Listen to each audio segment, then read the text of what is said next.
जैसे ही वह लड़का पीछे मुड़ा, उसने अचानक एक बेहद डरावनी चीज देखी। जो बादल अभी तक बिल्कुल सफेद थे, वे अचानक अजीब तरीके से जलने लगे। कुछ ही पल में उन जलते बादलों के बीच से एक विशाल एलियन स्पेसशिप बाहर आया। ये इंसानों के इतिहास में पहली बार था जब उनका सामना किसी बाहरी सभ्यता से हुआ था। उस जहाज का आकार इतना बड़ा था कि उसने पूरे शहर को अपनी छाया में ढक लिया। ऐसा नजारा पहले कभी न देखने वाले लोग डर के मारे घबरा गए। एलियन के इस हमले ने समाज की शांति को पूरी तरह तोड़ दिया। सड़कों पर गाड़ियां आपस में टकराने लगीं, हर तरफ अफरा तफरी मच गई। उस विशाल जहाज के सामने लोग सिर्फ जान बचाकर भागने की कोशिश कर रहे थे। पूरा शहर कुछ ही मिनटों में दहशत में डूब गया। लेकिन सबसे डराने वाली बात यह थी कि ऐसे ही विशाल जहाज दुनिया के हर बड़े शहर के ऊपर एक साथ दिखाई देने लगे। हर देश के आसमान में वही डरावना दृश्य था। अमेरिका के राष्ट्रपति जब व्हाइट हाउस के ऊपर मंडराते जहाज को देखते हैं तो वे तुरंत इमरजेंसी प्रेस कॉन्फ्रेंस बुलाते हैं। लोगों को शांत करने के बाद वे 4 सबसे एडवांस फाइटर जेट्स को उस जहाज के पास भेजते हैं ताकि एलियंस से शांतिपूर्ण बातचीत की जा सके।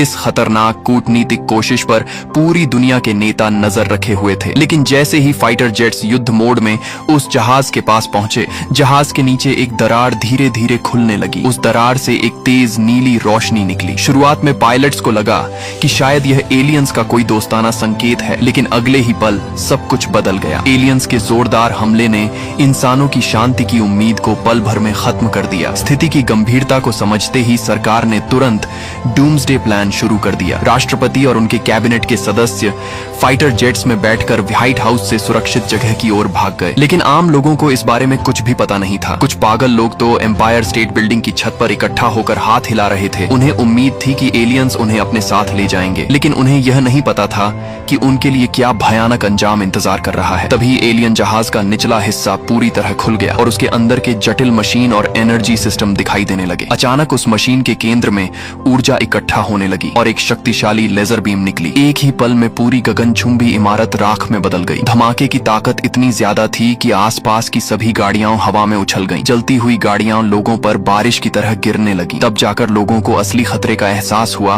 और वे जान बचाने के लिए भागने लगे। लेकिन तब तक बहुत देर हो चुकी थी। पूरा शहर आग के समुद्र में बदल चुका था। सैकड़ों किलोमीटर तक कोई जीवित नहीं बचा और मरने वालों की संख्या का अंदाजा लगाना भी मुश्किल था। इसी समय दुनिया भर में मौजूद बाकी एलियन जहाजों ने भी हमला शुरू कर दिया। यहाँ तक कि व्हाइट हाउस भी एक ही हमले में पूरी तरह तबाह हो गया। हालांकि राष्ट्रपति और उनकी टीम पहले ही सुरक्षित निकल चुके थे। 4 दिन बाद सुबह गुस्से में भरे राष्ट्रपति ने जवाबी हमला करने का आदेश दिया। एक बेहतरीन फाइटर जेट स्क्वाड्रन जिसका नेतृत्व शियाओ शुआई कर रहा था, तेजी से एलियन जहाज की ओर बढ़ा। जैसे ही वे हमले की रेंज में पहुंचे, उन्होंने एक साथ ढेर सारी मिसाइलें दाग दी, लेकिन नतीजा निराशाजनक था। जैसे ही मिसाइलें जहाज के पास पहुंची, उसकी मजबूत रक्षा प्रणाली ने उन्हें आसानी से रोक दिया। शियाओ शुआई ने तुरंत अपने स्क्वाड्रन को ऊपर उठने का आदेश दिया, लेकिन एक जेट समय पर मुड़ नहीं पाया और सीधे उस अदृश्य शील्ड से टकराकर नष्ट हो गया। स्थिति और भी खराब हो गई जब जहाज के नीचे से कई अजीब आकार के एलियन फाइटर जेट्स बाहर निकल आए। ये सभी नीली ऊर्जा से ढके हुए थे और उन पर इंसानों के हमलों का कोई असर नहीं हो रहा था। अब यह लड़ाई बराबरी की नहीं रही, बल्कि एक तरफा कत्लेआम बन गई। अपने साथियों को एक एक करके गिरते देख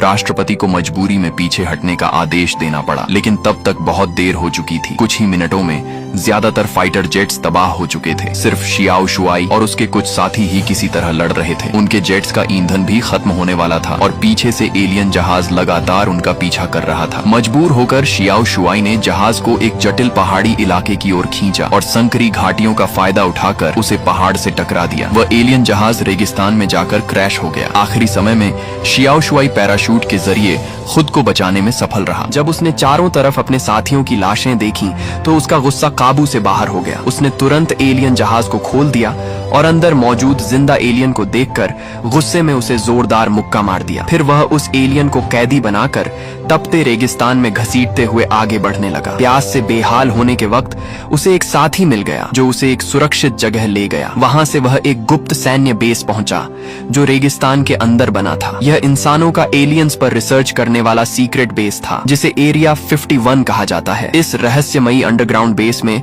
राष्ट्रपति और सैन्य अधिकारी यह जानकर हैरान रह गए कि सरकार ने 20वीं सदी में ही एक एलियन जहाज को पकड़ लिया था। कई दशकों की रिसर्च के बाद भी वैज्ञानिक वैज्ञानिक एलियंस की तकनीक जैसे एंटी ग्रेविटी सिस्टम और एनर्जी वेपन्स को पूरी तरह समझ नहीं पाए थे। इसी बीच शियाओ शुआई वहां एक जिंदा एलियन लेकर पहुंच गया। वैज्ञानिकों की खुशी का ठिकाना नहीं रहा। उन्होंने तुरंत एक टीम बनाकर उस एलियन पर रिसर्च शुरू कर दी। लेकिन जैसे ही सर्जरी शुरू हुई और चाकू एलियन की त्वचा को छुआ, एक डरावनी घटना घटी। हालांकि वह सिर्फ एक झूठा अलार्म निकला। डॉक्टर ने आगे बढ़ते हुए एलियन की असली शक्ल देखी। तभी अचानक एलियन की उंगलियां हिलने लगी, लेकिन किसी ने इस खतरे को महसूस नहीं किया। अगले ही पल एलियन ने अपनी आंखें खोल दी और डॉक्टर की तरफ घूरने लगा। जैसे ही डॉक्टर ने उसकी तरफ देखा, उसे अपने दिमाग में एक अजीब ऊर्जा महसूस होने लगी। एलियन धीरे धीरे उठ खड़ा हुआ और फिर उसने लैब में मौजूद लोगों पर हमला कर दिया। जब तक सेना के अधिकारी वहां पहुंचे, तब तक पूरा लैब घने धुएं से भर चुका था। राष्ट्रपति धीरे धीरे आगे बढ़कर हालात देखने लगे। एक अधिकारी डॉक्टर को बचाने के लिए आगे बढ़ा, लेकिन जनरल ने उसे रोक दिया। तभी उनकी नजर डॉक्टर की गर्दन पर लिपटे हुए टेंटेकल लचीले पंजों पर पड़ी और उन्हें समझ आ गया कि डॉक्टर अब एलियन के नियंत्रण में है। जैसे जैसे धुआं छंटने लगा, एलियन का असली रूप सामने आने लगा। राष्ट्रपति ने मौका देखकर उसे बात करने की कोशिश की, लेकिन जैसे ही उन्होंने बोलना शुरू किया, एलियन ने उन पर मानसिक हमला कर दिया। राष्ट्रपति अचानक अपना सिर पकड़कर दर्द से तड़पने लगे। जनरल ने तुरंत खतरा समझ लिया और अगले ही पल सभी सैनिकों ने एलियन पर गोलियां बरसानी शुरू कर दी। इस मानसिक टकराव के दौरान राष्ट्रपति को एलियंस के असली मकसद का एहसास हो गया। वे पूरी मानव जाति को खत्म करना चाहते थे। वे किसी भी ग्रह पर जाकर उसके सभी संसाधनों को खत्म कर देते हैं और फिर आगे बढ़ जाते हैं। इसके बाद एक अधिकारी ने अपनी पिस्तौल निकाली और आधे मरे हुए एलियन पर कई गोलियां चला दी, जब तक कि वह पूरी तरह मर नहीं गया। इस घटना के बाद राष्ट्रपति ने फैसला लिया कि अब एलियंस से निपटने के लिए परमाणु हथियार का इस्तेमाल किया जाएगा। एक B-2 बॉम्बर विमान जिसमें न्यूक्लियर बम था, एलियन जहाज की ओर रवाना हुआ। आदेश मिलते ही मिसाइल दागी गई और काउंटडाउन खत्म होते ही न्यूक्लियर बम सीधे जहाज से टकराया। कुछ पल के लिए सब खुश हो गए, लेकिन तुरंत ही एक भयानक खबर मिली। एलियन जहाज को कोई नुकसान नहीं हुआ था। अब पूरी मानवता के सामने सवाल खड़ा था, क्या इस बार इंसानियत का अंत तय है? हर तरफ निराशा छा गई। वैज्ञानिक डेविड इस असफलता से टूट गया और शराब में डूब गया। उसे अपनी बेबसी पर गुस्सा आ रहा था। तभी उसके पिता की बातों ने उसे अचानक सोचने पर मजबूर कर दिया। अचानक डेविड के दिमाग में एक आइडिया आया। वह एलियन सिस्टम के खिलाफ कंप्यूटर वायरस का इस्तेमाल कर सकता था। वह तुरंत बाकी वैज्ञानिकों को जगाता है और सबको इकट्ठा करता है। वह एक कोल्ड ड्रिंक का कैन जहाज के अंदर रखता है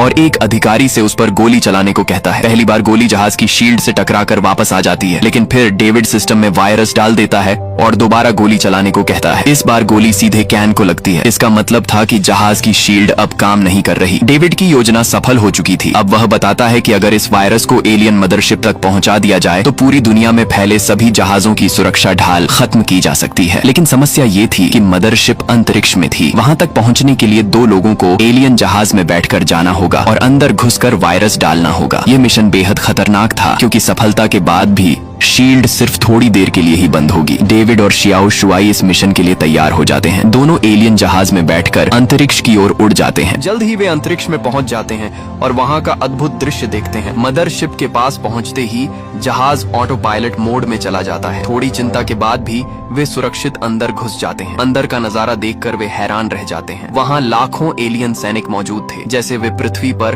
अंतिम हमला करने की तैयारी कर रहे हों। शियाओ शुआई को डर लगता है कि कहीं वे पकड़े न जाएं, लेकिन डेविड जल्दी से जहाज की खिड़कियां बंद कर देता है और वे बच जाते हैं। जहाज मदरशिप से जुड़ जाता है और ऊर्जा लेने लगता है। इस मौके का फायदा उठाकर डेविड सिस्टम से कनेक्ट करता है और वायरस अपलोड करना शुरू कर देता है। इसी समय पृथ्वी पर फाइटर जेट्स अपनी पोजीशन ले चुके होते हैं। जैसे ही वायरस अपलोड होता है, पृथ्वी से टेस्ट अटैक का आदेश दिया जाता है। पहले तो लगता है कि शील्ड अभी भी काम कर रही है, लेकिन फिर एक और मिसाइल दागी जाती है और इस बार वह सीधे जहाज को हिट करती है। कमांड सेंटर में खुशी की लहर दौड़ जाती है। अब पूरी दुनिया की सेनाएं एक साथ एलियन जहाजों पर हमला शुरू कर देती हैं। आसमान में जबरदस्त लड़ाई छिड़ जाती है। अब शील्ड खत्म हो चुकी थी, इसलिए इंसानों और एलियंस की ताकत बराबर हो गई थी। लेकिन तभी एक एलियन जहाज कमांड सेंटर के ऊपर आ जाता है और अपना सबसे खतरनाक हथियार चालू कर देता है। पायलट्स उसे रोकने की कोशिश करते हैं, लेकिन उनके मिसाइल सही जगह पर नहीं लगते। उनके पास गोला बारूद भी खत्म हो चुका था। तभी एक बुजुर्ग पायलट आगे आता है। वह अपना ऑक्सीजन मास्क उतार देता है और अकेले अपने जेट को उस हथियार की ओर मोड़ देता है। आखिरी पल में वह सीधे उस ऊर्जा स्रोत से टकरा जाता है